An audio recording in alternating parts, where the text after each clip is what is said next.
नमस्कार दोस्तों, स्वागत है आप लोगों का अपने चैनल एकल शक्ति के ऊपर।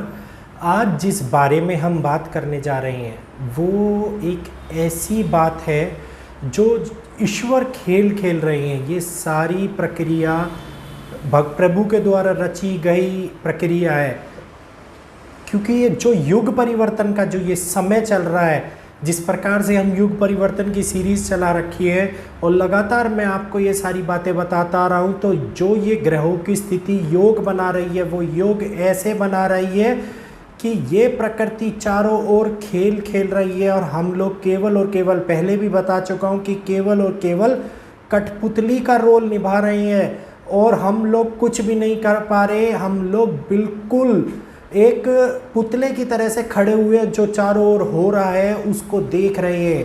तो ये सारी घटनाएं युग परिवर्तन की ओर इशारा कर रही हैं। ये सारी बातें मैं आप लोगों को जो एस्ट्रोलॉजी के थ्रू मैंने देखा और जो स्थिति बैठ रही है उसके अकॉर्डिंगली बता रहा हूँ मैं आपको। कहा जाता है कि जब 2011 आया था तो 2011 के अंदर दो ग्रहों की ऐसी परिस्थिति योग बनी थी जिसने आने वाले टाइम के ऊपर एक बड़ी भविष्य निर्धारण करने की क्षमता क्रिएट करी थी, जिसके बाद में 2019 के अंदर एक ऐसी युक्ति बनी कि जो आने वाले समय के अंदर आपने देखा होगा कि एक बड़ी कहर के रूप में टूटी।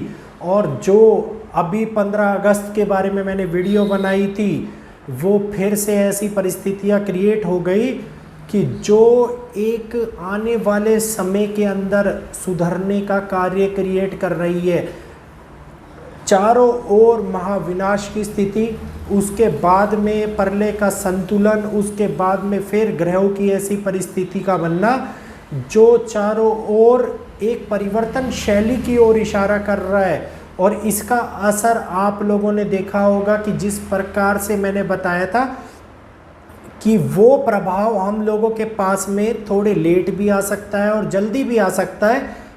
तो अक्टूबर के महीने तक जो 2022 तक का टाइम है उसके अंदर बड़ी प्रभावशीला चालू हो गई है। और आपको ये बात बता रहा हूँ मैं कि 2021 के अंदर और 2020 के अंदर जो परिस्थितियां बनी थी ब्रह्मांड के अंदर, ग्रहों की जो गोचर बना था, जो 5 ग्रहों का योचर बनाई दे रहा था और छठा ग्रह प्रभावशाली हो रहा था, तो वो आपने देखा था कि चारों ओर हाहाकार का रूप ले लिया था। और इस समय पे जो ग्रह स्थिति उत्पन्न कर रहे हैं, जिस प्रकार से बताया था, एक बड़ी घटनाक्रम को अंजाम देने की स्थिति उत्पन्न हो रही है।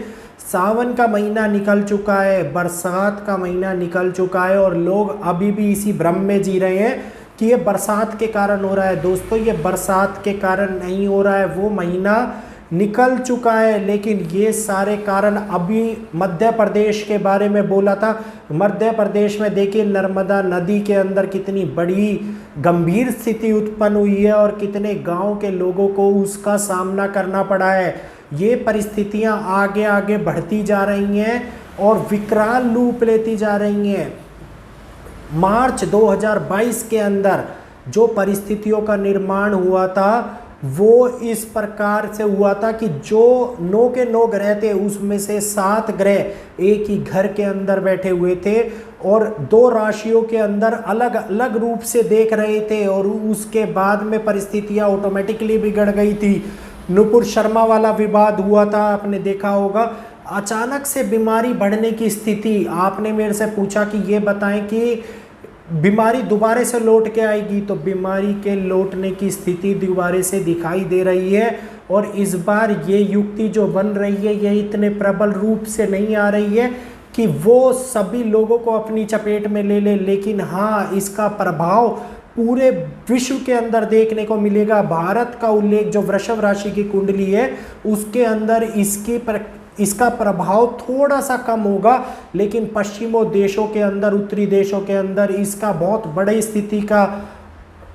बड़ी स्थिति का निर्माण कराएगा। और चीन ताइवान का जो युद्ध के बारे में आप लोग जानना चाह रहे थे, वो युद्ध आगे बढ़ता हुआ जाएगा। और एक चीज़ और, अभी मैं परसों का न्यूज़पेपर देख रहा था, हमने थोड़े दिनों पहले आपको वन वर्ल्ड ऑर्डर के बारे में मैंने बताया था, तो गवर्नमेंट ने ऐसा प्रस्ताव के लिए उल्लेखना की गई है, जिस उल्लेखना के द्वारा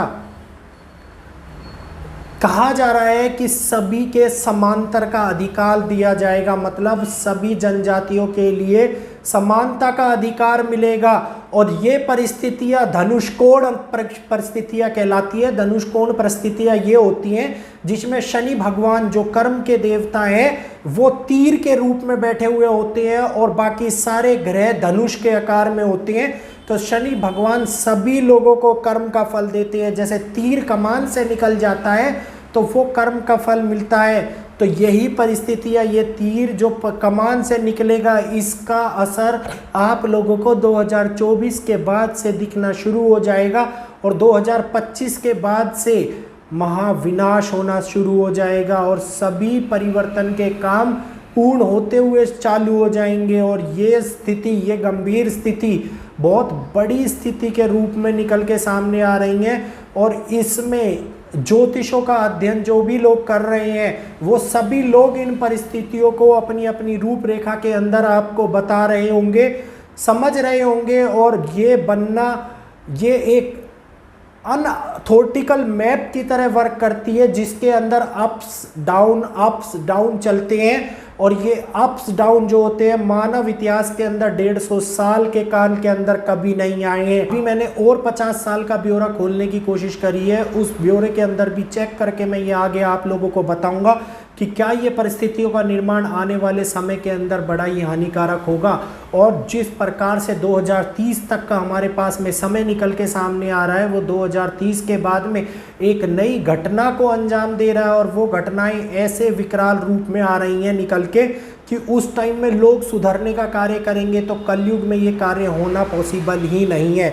अगर इन सभी चीज़ों की हम बात करें तो ये घटनाक्रम आगे आगे युग परिवर्तन के तीसरे पड़ाव की ओर का इशारा कर रहा है। और ये तीसरा पड़ाव जल्दी आप लोगों के सामने, सभी के सामने निकल के आएगा। तो दोस्तों, आज की वीडियो अगर आप लोगों को अच्छी लगी हो तो प्लीज़ वीडियो को लाइक कीजिएगा, चैनल को सब्सक्राइब कीजिएगा, बेल आइकन को ऑल पे करना, ताकि आने वाली सभी परिस्थितियों के बारे में आप लोगों को जानकारी मिलती रहे। और जो ये ग्रह स्थिति उत्पन्न कर रहे हैं, जो परिवर्तनशीलता हमारे समाज के अंदर आ रही है, लोगों के अंदर विचारधारा परिवर्तित हो रही है, ये आने वाले समय की रूपरेखा को निर्धारित कर रही है। अब इस रूपरेखा को सभी लोगों को अपने मन में, अपने जीवन में अपना लेने की आवश्यकता आ चुकी है। और जो लोग इससे दूर भाग रहे हैं, इसको नहीं अपनाना चाह रहे हैं, उन लोगों के लिए आने वाला समय बहुत ही कठिनाईदायक हो सकता है।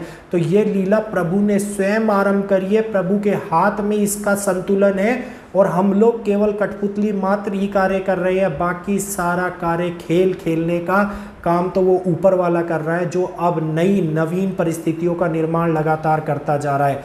तो दोस्तों, फिर मिलेंगे आपसे एक रोचक जानकारी के साथ में आपके अपने चैनल एकल शक्ति के ऊपर।